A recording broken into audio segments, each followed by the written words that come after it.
کچھ عرصہ پہلے بھی اس حکومت نے اسے بیچنے کی کوشش کی. اس وقت 10 ارب روپے لگے. بہت کم بولی لگی تھی. ایک جو تھی ہمارے جو لینڈ ڈیولپر ریئل اسٹیٹ کے, ایک ریئل اسٹیٹ کے کمپنی جو تھی, انہوں نے 10 ارب روپے قیمت لگائی. وہ یہ تو ایک مذاق سمجھا گیا. شامی صاحب آج جو یہ جو ایئر بلو لمیٹڈ ہے اس نے بھی 26 ارب لگائی, تو یہ مذاق نہیں ہے. نہیں 26 ارب روپے لگائی ہے. ہاں جی میرا خیال 50. نہیں آج جو انہوں نے جو پیپرز جمع کرائے تھے, ہاں بعد میں بڑھا کے وہ کر دیوں, لیکن لگائی انہوں نے. اس کے بعد یہ بھی ہوا, کچھ حالات بہتر ہوئے, کچھ پی آئی اے کی بحالی ہوئی یورپ کے لیے, برطانیہ کے لیے اس کی پروازیں چلنے لگی, کہ اس کا امیج بہتر ہوا.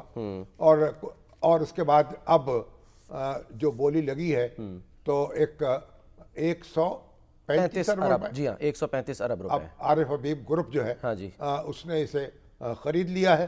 وقت چند روز میں فارمیلٹیز پوری ہو جائیں گی. لکی سیمنٹ والے جو ہیں وہ رہ گئے ہمارے, انہوں نے مقابلہ کیا, لیکن بالآخر پھر انہوں نے پتھر جو تھا اسے چوم کر چھوڑ دیا. تو بہرحال اللہ کرے کہ اب یہ ہماری ایئر لائن جو ہے وہ اپنی عظمت جو ہے دوبارہ حاصل کر لے.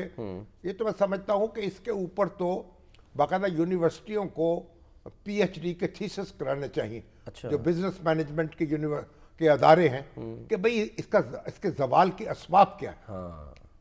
اور زوال کے اسباب جو ہے, ہم بات تو کرتے ہیں نا, ملک میں جمہوریت ہونی چاہیے, سیاستدانوں کو فری ہینڈ ملنا چاہیے, اور ملک کے اندر جناب بالکل کسی ادارے کی مداخلت نہیں ہونی چاہیے.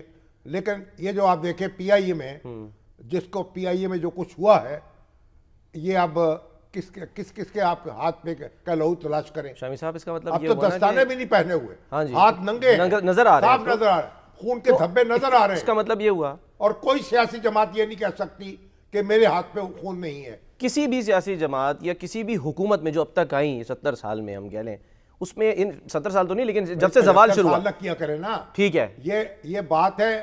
اب اس کے بعد ہے یہ 88 کی دہائی کی, ٹھیک ہے, اس کے بعد جو کچھ ہوا, کوئی حکومت اس قابل نہیں تھی, ایبلٹی اس میں نہیں تھی جو اس کو چلا سکتے. نہیں ایبلٹی نہیں تھی, ایبلٹی خراب کرنے کی تھی.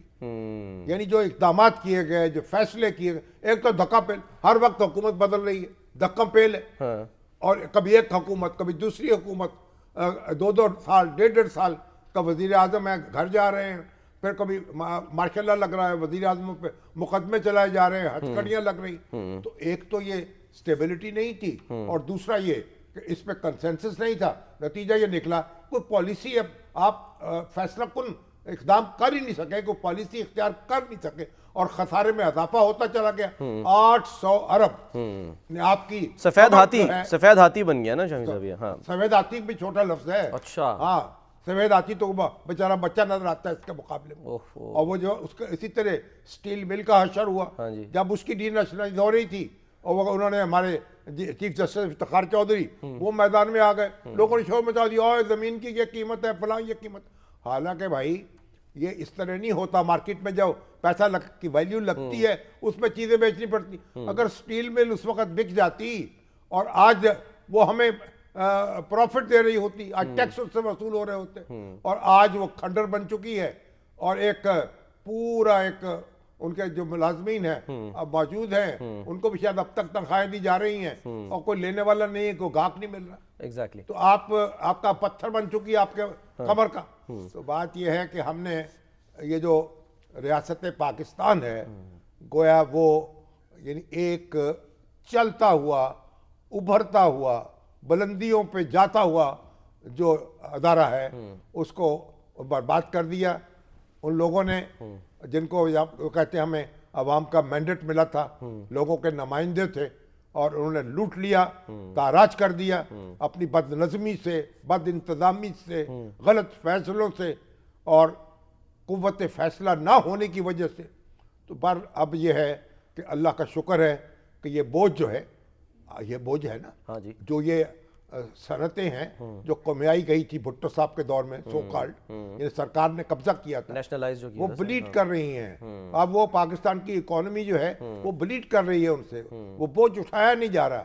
سٹیل مل کا بوجھ الگ آیا, اس کا الگ آیا, دوسرے ادارے جو تھے وہ الگ ہوئے. اور پھر یہ ابھی تو بینک دیکھیں,